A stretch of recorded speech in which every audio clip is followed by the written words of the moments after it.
আসসালামু আলাইকুম রহমতুল্লাহি ওবরাকাতুহ। 1 মিনিট মাদ্রাসা ইউটিউব চ্যানেলে সম্মানিত দিনী ভাই বোনেরা, আমি আশা করি আল্লাহ তাআলার অশেষ রহমতে আপনারা ভালো আছেন, সুস্থ আছেন। আলহামদুলিল্লাহ। আজ একটি অত্যন্ত গুরুত্বপূর্ণ ভিডিও নিয়ে হাজির হয়েছি। আমার দোয়া কবুল হচ্ছিল না দিনী ভাই বোনেরা। কিভাবে আমল করতে হয়, কিভাবে আমল করলে দোয়া কবুল হয়, এরকম অনেক ভিডিও আমরা আমাদের ইউটিউব চ্যানেলে দিয়েছি। তবে সোমবার আসরের পরে একটি আমল করলে আল্লাহ তাআলা চাহে তো আপনিও আমলের ফল পাবেন, দোয়া কবুলের সুসংবাদ পাবেন ইনশাআল্লাহ। আমি আশা করছি আপনারা অনেক আমল করেছেন, একবার হলেও আজকের এই আমলটি করে দেখুন। নিয়ত করে নিয়ম মেনে আমলটি করতে হবে, তাই অনুরোধ করছি মনোযোগ দিয়ে ভিডিওটি সম্পূর্ণ দেখার। মনের আশা পূরণে কত আমলই না করে থাকেন মানুষ। এসব আমলের মধ্যে ইসমে আজমও একটি। কেউ যদি ইসমে আজমের আমল করেন তবে তার মনের আশা পূরণ হয়ে যায়। নবীজির বর্ণনায় ইসমে আজম কোনটি যার আমল করলেই পূরণ হবে মনে একান্ত আশা? সেই ইসমে আজমের আমলটি আমরা করেছি, আমি করেছি। আল্লাহ তাআলার অশেষ মেহেরবানিতে মনের নেক আশা পূরণের সুসংবাদ এসেছে। নিজের একান্ত মনের আশা চাওয়া পাওয়াগুলো কবুলের গুরুত্বপূর্ণ উপায় বা মাধ্যমে হলো এই ইসমে আজমের আমল।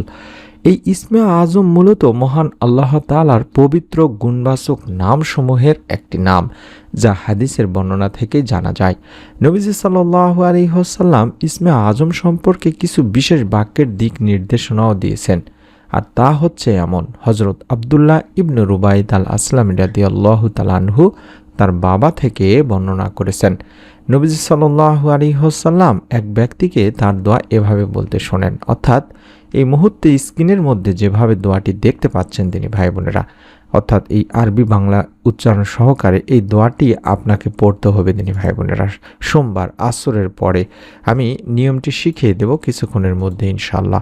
আপনারা দোয়াটি সংগ্রহ করে নিন। আল্লাহুম্মা ইন্নী আসআলুকা বিআন্নী আশহাদু আন্নাকা আনতাল্লাহ লা ইলাহা ইল্লা আনতাল আহাদুস সামাদুল্লাযী লাম ইয়ালিদ ওয়া লাম ইউলাদ ওয়া লাম ইয়াকুল লাহু কুফুয়ান আহাদ।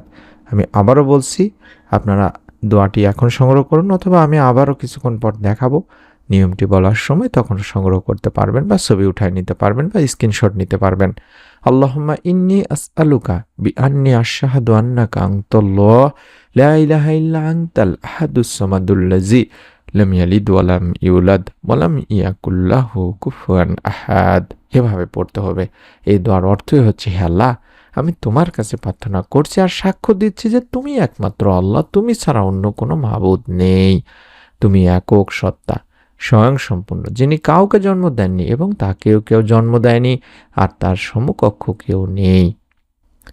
বর্ণনাকারী বলেন, ওই ব্যক্তির মুখে এই বাক্যগুলো শুনে নবী করিম সাল্লাল্লাহু আলাইহি ওয়াসাল্লাম তখন বললেন, সেই মহান সত্তার শপথ যার হাতে আমার জীবন, নিঃসন্দেহে এ লোক আল্লাহ তাআলার মহান নামের ইসমে আজমের নামের ওসিলায় তার কাছে প্রার্থনা করেছে। আর যে নামের ওসিলায় দোয়া করা হলে তিনি দোয়া কবুল করেন, এবং যে নামের ওসিলায় কোনো কিছু সাহায্য প্রার্থনা করা হলে তিনি তা দান করেন। তিরমিজি ইবনে মাজার একটি হাদিস। এই হাদিসের আলোকে দুনিয়ার অনেক হাদিস বিশারদ বলেছেন এটি হলো সেই দোয়া যেটিকে ইসমে আজম বলা হয়। আল্লামা ইবনে হাজার আসকালানী রাহমাতুল্লাহি আলাইহি এই হাদিসটিকে ইসমে আজমের সবচেয়ে নির্ভরযোগ্য ও বিশুদ্ধ হাদিস হিসেবে আখ্যায়িত করেছেন ফাতহুল বারী কিতাবে। এই ইসমে আজম পড়ে আল্লাহ তাআলার কাছে মনের আশা আকাঙ্ক্ষা পূরণের দোয়া করলে অবশ্যই তিনি বান্দার মনের সব ভালো ও কল্যাণ করা আশা আকাঙ্ক্ষা পূরণ করেন। সুতরাং মুমিন মুসলমানদের উচিত নিজেদের একান্ত কল্যাণকর চাওয়া পাওয়া পূরণে আল্লাহ তাআলার প্রতি আন্তরিকতা, ভালোবাসা, শ্রদ্ধা, বিশ্বাস, ভক্তি এবং আস্থা ভরসা রেখে সংক্ষেপে ইসমে আজমের আমল করা, আল্লাহ রাব্বুল আলামিনকে ডেকে ডেকে মনের চাওয়া পাওয়া পূরণের আবেদন করা। আমরা যেভাবে আমলটি করেছিলাম আসরের সময় তিনি ভাই বোনেরা, অর্থাৎ আসর থেকে শুরু করে মাগরিব পর্যন্ত এই সময়টি হচ্ছে দোয়া কবুলের সবচাইতে গুরুত্বপূর্ণ একটি সময়, কারণ এই সময়ে ফেরেশতারা পালাবদল করে থাকেন। আবু হুরায়রা রাদিয়াল্লাহু তাআলা আনহু থেকে বর্ণিত হাদিসটিতে আল্লাহ রাসূল সাল্লাল্লাহু আলাইহি সাল্লাম বলেছেন, ফেরেশতারা পালাবদল করে তোমাদের মাঝে এসে থাকেন, একদল দিনে একদল রাতে। আসর ও ফজরের সালাতে উভয় দল একত্র হয়, অতঃপর তোমাদের রাত যাপনকারী দলটি উঠে যায়। তখন রব আল্লাহ তাআলা তাদের জিজ্ঞাসা করেন, আমার বান্দাদের কোন অবস্থায় রেখে এলে? অবশ্য তিনি নিজেই এই বিষয়ে সবচেয়ে বেশি জানেন। উত্তরে তারা বলে, আমরা আপনার বান্দাদের সালাতে রেখে এসেছি, আর যখন আমরা গিয়েছিলাম তখনও তারা সালাত আদায়রত অবস্থায় ছিল। এটি বুখারী শরীফের সহিহ একটি হাদিস। অর্থাৎ এই সময়ে ফেরেশতারা আপনার আমলটা আল্লাহ তাআলার কাছে উপস্থাপন করবেন। তাই আপনারা এই সময়ে আমলটি করার চেষ্টা করবেন এবং অবশ্যই ছোট্ট নিয়মটি মেনে আমল করবেন। অর্থাৎ প্রথমে যে ছোট্ট দরুদটি দেখাচ্ছি, আল্লাহুম্মা সাল্লি আলা মুহাম্মাদিন ওয়া আলা আলি মুহাম্মাদ, আল্লাহুম্মা সাল্লি আলা মুহাম্মাদিন ওয়া আলা আলি মুহাম্মাদ, এই ছোট্ট দরুদটি 11 বার পড়ে নিয়ে কম করে হলেও একবার পাঠ করবেন।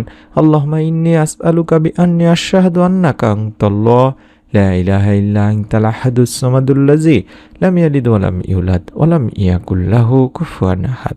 এভাবে অন্তত একবার পাঠ করে দুখানা হাত তুলে আল্লাহ তাআলার কাছে আপনি আপনার চাওয়া পাওয়াগুলো বলবেন।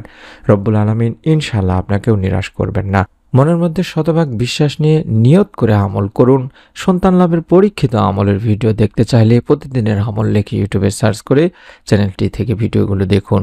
নিজে আমল করুন, আপনার নিকট আত্মীয় স্বজনদের কাছেও ভিডিওটি শেয়ার করুন এবং নতুন আমলের ভিডিও পাওয়ার জন্য এই ভিডিওটির নিচে এরকম একটি সাবস্ক্রাইব লেখা বাটন আছে, আমি যেভাবে চাপ দিয়ে রেখে দিলাম আপনারাও একবার চাপ দিয়ে রেখে দিন। ইনশাআল্লাহ নতুন ভিডিও আপনার কাছে পৌঁছে যাবে। সকলে ভালো থাকুন, সুস্থ থাকুন। আমরা দোয়া করি আল্লাহ তাআলা যেন আপনাদেরকে ওই আমলের ওসিলায়, নিয়তের ওসিলায় মনের নেক আশা পূরণের সুসংবাদ, দোয়া কবুলের সুসংবাদ দেন। আমিন। আসসালামু আলাইকুম ওয়া রাহমাতুল্লাহি ওয়া বারাকাতুহু।